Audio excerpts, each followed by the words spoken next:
Hello, എല്ലാവർക്കും നമസ്കാരം. ഞാൻ ദേ വീണ്ടും വന്നു കേട്ടോ. വോട്ട് ചോദിച്ചുകൊണ്ടൊന്നും അല്ല കേട്ടോ.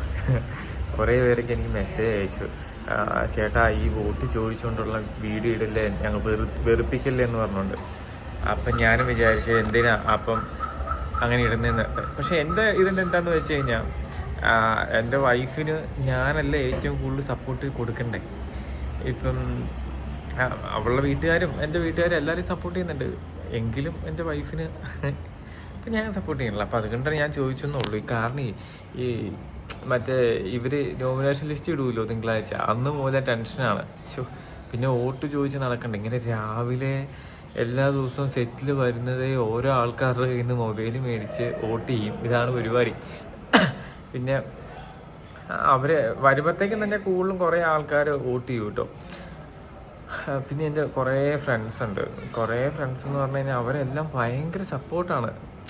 ഞാൻ ഒരിക്കലും പ്രതീക്ഷിച്ചില്ല. എന്താണെന്ന് വെച്ചാൽ അവളോട് സീരിയൽ കാണുന്നതൊക്കെ, അവരുടെ സീരിയലിലേക്ക് നല്ല പിള്ളേരുണ്ട്, അവരൊക്കെ ഭയങ്കര സപ്പോർട്ട്. എന്നേക്കാളും കൂടുതൽ ടെൻഷൻ അവർക്കാണ്. അവർ നമ്മളെ അത്ര സപ്പോർട്ട് ചെയ്യുന്നുണ്ട്. പിന്നെ എൻ്റെ ഫ്രണ്ട്സും അവരെല്ലാവരും അതെ. അപ്പം ബിഗ് ബോസ് കണ്ടു. ഇപ്പം എന്താ പറയണേ, ഇപ്പം ഭയങ്കര ഇന്നലെയൊക്കെ എന്നൊക്കെ പറഞ്ഞു കഴിഞ്ഞാൽ ഭയങ്കര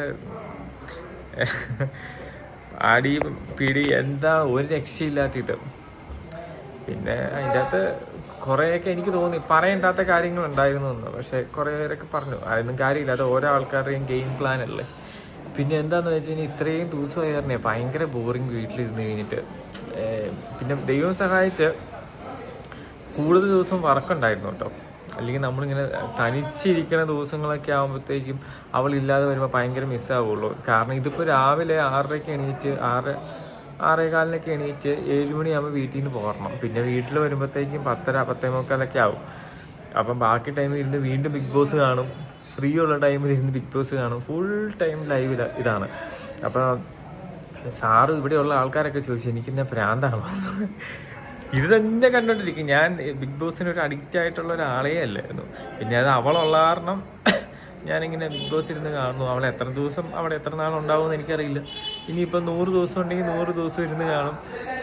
അല്ലെങ്കിൽ ഇനി എന്നാണോ അവൾ വരുന്നത് അന്ന് വരെ കാണുള്ളൂ. കാരണം ഞാൻ ഇനി ഭയങ്കര അഡിക്റ്റ് മീൻസ് ഇപ്പം അവളുള്ള കാരണമുള്ള സാധനമാണ്. പിന്നെ എന്താണ്, കുറേ പേര് സപ്പോർട്ട് ചെയ്യുന്നുണ്ട്, കുറേ പേര് നല്ലപോലെ ചീത്ത പറയുന്നുണ്ട്. അതിൽ പിന്നെ ഞാൻ ആദ്യമേയൊക്കെ ഇങ്ങനെ ചീത്തയൊക്കെ പറഞ്ഞുകൊണ്ടിരുന്നപ്പോഴത്തേ എനിക്ക് ഭയങ്കര വിഷമമായിരുന്നു. ഈ ഫേസ്ബുക്കിലും ഇതൊക്കെ വന്നപ്പം. അത് കഴിഞ്ഞ് ഇതെല്ലാം നമ്മൾ പോയപ്പോഴേ നമുക്ക് അങ്ങോട്ടും ഇങ്ങോട്ടും അറിയാം ഇതിങ്ങനെ വരും, ചീത്ത വരും, പോസിറ്റീവ് വരും, നെഗറ്റീവ് വരും, അങ്ങനെ ഇങ്ങനെയാണെന്നുള്ളത്. അപ്പോൾ സീരിയൽ പോലെയാണല്ലോ, കുറച്ച് വില്ലന്മാരെ വില്ലത്തിമാർ അങ്ങനെയൊക്കെ. അപ്പം ആദ്യം ഞാൻ നോക്കിക്കൊണ്ടിരുന്നപ്പോൾ ഫേസ്ബുക്കിൽ ഒത്തിരി നെഗറ്റീവ് കമൻറ്റ് ഉണ്ടായിരുന്നു. പിന്നെ അത് കഴിഞ്ഞ് ഞാൻ നോക്കി കഴിഞ്ഞപ്പോഴാണ് എനിക്ക് മനസ്സിലായത് ഇതൊന്നും ഒറിജിനൽ അക്കൗണ്ട് അല്ല. അതിലൊരു 80% ആൾക്കാരുടെയും ഫേക്ക് അക്കൗണ്ടാണ്.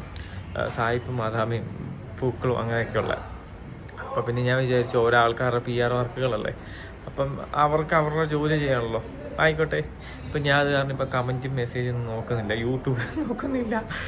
ഈ ചില സമയത്ത് മൊബൈൽ നോക്കി കഴിയുമ്പോഴത്തേക്കും കുറേ നോട്ടിഫിക്കേഷൻ വരുമല്ലോ, അങ്ങനെ കണ്ടെങ്കിലായി, അല്ലാതെ ഞാൻ നോക്കാറില്ല.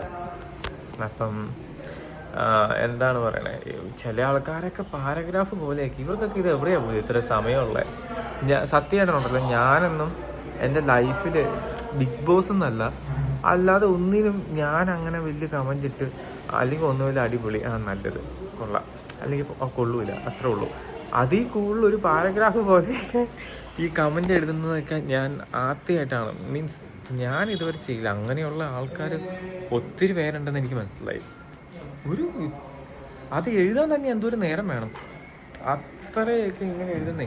അതിൽ PR-ൻ്റെ ഒക്കെ ആണെങ്കിലും ഉണ്ട്, അവർക്ക് പിന്നെ അതായിരിക്കും ജോലി. എല്ലാവർക്കും ചിലപ്പോൾ കോപ്പി പേസ്റ്റ് അടിച്ചിട്ട് സബ്ജക്റ്റ് 1-2 സെയിം ആയിരിക്കും, പിന്നെ കുറേയൊക്കെ കട്ട് ചെയ്ത് കളഞ്ഞ് അങ്ങനെയായിരിക്കും. പിന്നെ എന്താണ് പറയുക, ഓഫുള്ള ദിവസങ്ങളിൽ എനിക്കൊരു പെറ്റ്സ് ഉണ്ട്. ഞങ്ങൾ പോയ സമയത്ത് അവൾ എനിക്കിതിനോടൊക്കെ ഭയങ്കര ഇഷ്ടമാണ്. അപ്പം തനിച്ചിരുന്ന് കഴിയുമ്പോൾ ബോറടിക്കുമല്ലോ, അപ്പോൾ അവൾ എനിക്ക് ഗിഫ്റ്റായിട്ട് മേടിച്ചു തന്നതായിരുന്നു. പക്ഷേ ഞങ്ങളത് വീഡിയോ എടുത്തതായിരുന്നു. പക്ഷേ ആ വീഡിയോ എങ്ങനെയോ പോയി. മറ്റേ ഹാർഡ് ഡിസ്കിൽ വെച്ചായിരുന്നു. ഹാർഡ് ഡിസ്കിൽ കുറേ വീഡിയോ ഒക്കെ എടുത്തതായിരുന്നു, അതെല്ലാം പോയി. ആ വീഡിയോസ് എന്തോ പറ്റി. അല്ലെങ്കിൽ നിങ്ങളെല്ലാം കുറേ വീഡിയോ കാണിച്ച് വെറുപ്പിക്കാനുള്ളതായിരുന്നു. എന്താ ദൈവത്തിന് തോന്നിക്കാൻ ഇവൻ്റെ വെറുപ്പിൽ ഒത്തിരി കാണണ്ടെന്ന് ഓർത്തുകൊണ്ടുകാണ്ട് അത് പോയി. ഇനി ഞാൻ എൻ്റെ അതിന് അമ്മിണി എന്നാട്ടോ ഞങ്ങൾ പേരിട്ടേക്കണം. അമ്മിണീനെ വെച്ചിട്ട് ഞാൻ വീഡിയോ എടുക്കാം. അത് ഞാൻ നമ്മുടെ കുറേ പേര് യൂട്യൂബിലും ഇതൊക്കെ കണ്ടു കാണുമായിരിക്കും. ഞങ്ങൾ വെഡ്ഡിങ് ആനിവേഴ്സറിക്ക് ഞാൻ വീഡിയോ എടുത്തായിരുന്നു അവളെ വെച്ചിട്ട്. പക്ഷേ ഞാൻ പ്രതീക്ഷിച്ച് എന്നെ ഞങ്ങളുടെ വീഡിയോ അവർ കാണിക്കുമെന്നായിരുന്നു വിചാരിച്ച്. പക്ഷെ വീഡിയോ കാണിച്ചില്ല, വോയിസ് മാത്രമേ കാണിച്ചുള്ളൂ. അത് ഞാൻ കണ്ടു. അവള് എന്തോ മേക്കപ്പ് ചെയ്യുമായിരുന്നു, എന്തോ ചെയ്തുകൊണ്ടിരിക്കുകയായിരുന്നു. അപ്പം സൗണ്ട് കിട്ടി ഓടി വന്നത് കാണാനുള്ള ആഗ്രഹം കൊണ്ടായിരിക്കും. അപ്പം ആളില്ലാതെ വോയിസാന്ന് മാത്രം പറഞ്ഞപ്പോഴത്തേക്കും കണ്ണ് നിറഞ്ഞിങ്ങനെ ഇരിക്കുന്നുണ്ട്. അപ്പം അവർ നമ്മളെ ഭയങ്കരമായിട്ട് മിസ് ചെയ്യില്ല. എന്താണെന്ന് വെച്ചാൽ അറ്റ്ലീസ്റ്റ് എനിക്ക് അവളെ കാണാൻ പറ്റുന്നുണ്ടല്ലോ, അവൾ എന്താ ചെയ്യുക എന്തെടുക്കുക എന്നൊക്കെ ഉള്ളു. അവർക്ക് നമ്മളുടെ ഒരു വിവരവും ഇല്ലല്ലോ. അപ്പം അവളെന്ന് മാത്രമല്ല അവിടെ പോയേക്കുന്ന അത്ര ആൾക്കാർ അവരുടെ വീട്ടുകാർ എല്ലാവരും മിസ് ചെയ്യുന്നുണ്ടായിരിക്കും. പിന്നെ അപ്പം നിങ്ങൾ കാണുന്ന ആൾക്കാർ ചോദിക്കും, അങ്ങനെ മിസ് ചെയ്യുന്ന ആൾക്കാർ എന്തിനാണ് ഈ പരിപാടിക്ക് പോകുന്നതെന്ന്. നമുക്ക് എന്താന്ന് പറഞ്ഞു കഴിഞ്ഞാൽ ഇവൾക്ക് ആദ്യം അത് ഇഷ്ടമില്ലായിരുന്നു. ഇപ്പോൾ നമ്മുടെ ഇത്രയും കേരളത്തിൽ ഇത്രയും ആൾക്കാരുണ്ടായിട്ട് അതിൽ നിന്നല്ലേ 18-19 പേരെ സെലക്ട് ചെയ്യുന്നത്. അപ്പോൾ അത് ലൈഫിൽ ഒരു തവണയൊക്കെ അങ്ങനെ വിളിക്കൂ. അത് കിട്ടിയപ്പം പോവുക. നമുക്ക് ഇങ്ങനെയല്ല നമുക്ക് യൂസ് ചെയ്യാൻ പറ്റത്തുള്ളൂ. അപ്പം അങ്ങനെ പോയിട്ട് വരുമ്പോൾ ചിലപ്പോൾ പോസിറ്റീവാകും, ചിലപ്പോൾ നെഗറ്റീവാകും. അതൊന്നും പ്രശ്നമില്ല. അത് ഇപ്പം നമുക്കറിയില്ലല്ലോ. അപ്പോൾ കുറേ ആൾക്കാർ ഗ്യാങ് മാറ് എന്നൊക്കെ പറയുന്നുണ്ട്. ഞാൻ എങ്ങനെ പറയാനാണ്? ഇപ്പം നിങ്ങളാണെങ്കിലും ഇപ്പം എൻ്റെ സ്ഥാനത്ത് അല്ലെങ്കിൽ അവളുടെ സ്ഥാനത്ത് നിങ്ങൾ ഈ പോകുന്ന ഓരോ ആൾക്കാരാണെങ്കിലും നമ്മൾ അവിടെ ചെന്ന് പറയുമ്പം അത് പോസിറ്റീവ് ആയിരിക്കും എന്നായിരിക്കും നമ്മുടെ ചിന്താഗതി. നമുക്കറിയില്ലല്ലോ പുറത്ത് ഇത് എങ്ങനെയാണ് പോകുന്നത്, ആൾക്കാർ ഇതെങ്ങനെ എടുക്കുന്നത്. നമ്മുടെ നമുക്കിത് ശരിയാന്നുള്ള കുറേ കാര്യങ്ങളായിരിക്കും നമ്മൾ ചെയ്യുന്നത്. പക്ഷെ പുറത്തത് ചിലപ്പോൾ നെഗറ്റീവായിരിക്കും. അതൊക്കെ ഉള്ളിൽ ലെക്കാണ് ഞാൻ പറയാം. ലെക്കെന്ന് പറയുമ്പം ഇതെല്ലാം ടെലികാസ്റ്റ് ചെയ്യുന്നുണ്ടോ നമുക്കറിയില്ലല്ലോ. അപ്പം ഓരോ ആൾക്കാരുടെ ലെക്ക് പോലെ ഇരിക്കും. ഇപ്പം എനിക്കെന്താണെങ്കിലും അവൾ ബിഗ് ബോസിൽ പോയി ഭയങ്കര സന്തോഷമാണ്. എനിക്ക് എന്നെക്കൊണ്ട് പറ്റുന്ന രീതിക്ക് ഞാൻ മാക്സിമം സപ്പോർട്ട് ചെയ്യും. അതല്ലേ എനിക്ക് ചെയ്യാൻ പറ്റത്തുള്ളൂ. അപ്പം ഞാൻ ചുമ്മാ ഇത് എന്തിനോ വേണ്ടി എടുത്ത വീഡിയോ ആണ്. പക്ഷെ സബ്ജക്റ്റൊക്കെ മാറിപ്പോയി. ഓക്കെ.